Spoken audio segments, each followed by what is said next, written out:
Captain Jake Morrison stood in the dimly lit cargo bay of his ship, watching the metal cage that held his so-called reward. The Zephyrian Council had been clear about their gift after he saved their mining colony from raiders. 3 months of hard fighting and careful planning had paid off. The grateful aliens wanted to honor him with something precious. What they brought him made his stomach turn. Inside the reinforced cage sat a woman unlike any human he had ever seen. Her skin held a soft, blue tint that seemed to glow in the low light. Silver hair fell past her shoulders like liquid mercury. Her eyes were large and violet-colored, filled with a mix of fear and defiance that reminded him of a caged wildcat. She was beautiful in an otherworldly way, but that was not what mattered to Jake. What mattered was that she was a person being treated like property. The Zephyrian diplomat who delivered her spoke with pride about the rare gift, a captured Lyrian female from their recent territorial dispute. Lyrians were known across the galaxy for their intelligence and rare beauty. This one had been a scientist on a research vessel before her capture. Jake listened to the explanation with growing anger. The diplomat explained how Lyrian females were considered the most prized possessions in several star systems. Their advanced minds and exotic appearance made them valuable slaves and companions. When the Zephyrians finally left, Jake found himself alone with the woman who watched him with careful eyes. He approached the cage slowly, not wanting to frighten her more than she already was. The woman pressed herself against the far side of the cage as he came closer. Her breathing was quick and shallow, like a trapped animal. She spoke words in her own language that he could not understand, but her tone was clear enough. She was asking him not to hurt her. Jake knelt down so he was at her eye level and spoke softly. "My name is Jake Morrison, and I am going to get you out of there." She did not understand his words, but something in his voice made her stop trembling. Jake stood up and walked to his tool storage. He returned with a plasma cutter and began working on the cage lock. The woman inside watched with growing hope as sparks flew from the metal. When the lock finally gave way, Jake stepped back and opened the cage door wide. The woman did not move at first. She stared at the open doorway like it might be a trick. Jake backed away to give her space and gestured toward the open door. "You are free," he said, knowing she would not understand the words, but hoping his meaning was clear. Slowly, the woman crawled out of the cage. Her legs were weak from being confined, but she managed to stand.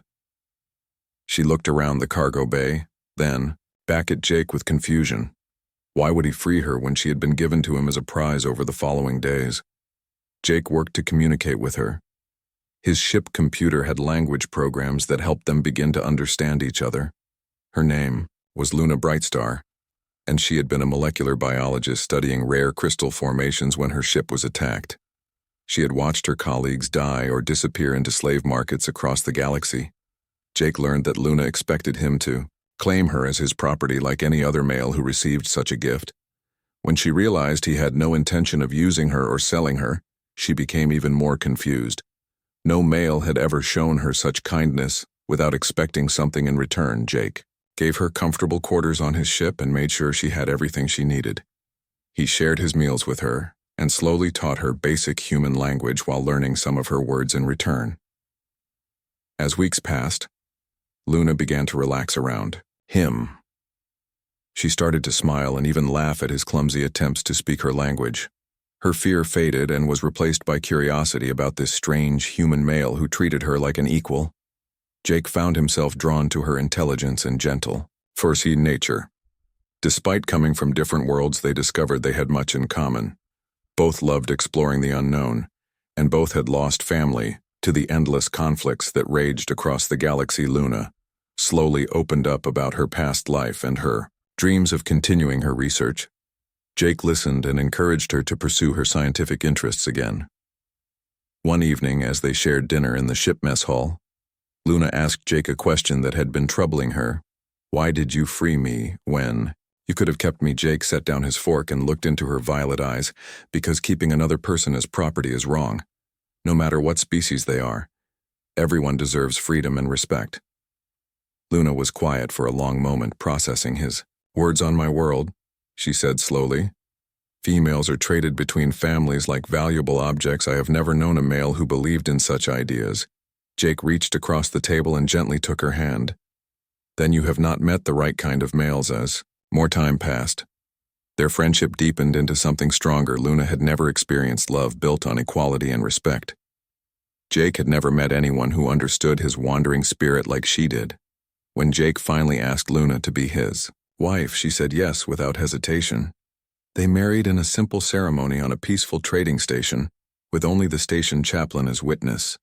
Luna wore a dress made from fabric that shifted colors like her hair, while Jake wore his best uniform. The Zephyrian Council was shocked when they learned that Jake had not only freed his gift but married her.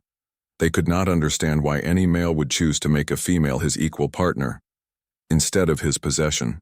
Jake and Luna did not care what others thought. They traveled the galaxy together, with Luna returning to her scientific work, and Jake taking on missions that helped protect peaceful colonies from raiders and slavers. Luna proved invaluable as both a scientist and partner. Her knowledge of alien biology and chemistry helped them solve problems that would have been impossible for Jake alone. Years later, when people asked Jake why he had chosen to free and marry an alien woman, instead of keeping her as a prize, he would smile and look at Luna working at her research station. He would explain that the greatest treasures in the universe could not be owned or possessed. They could only be freely given and freely received. And Luna had given him something worth more than all the gold and gems in the galaxy. She had given him her heart and partnership freely without force or coercion.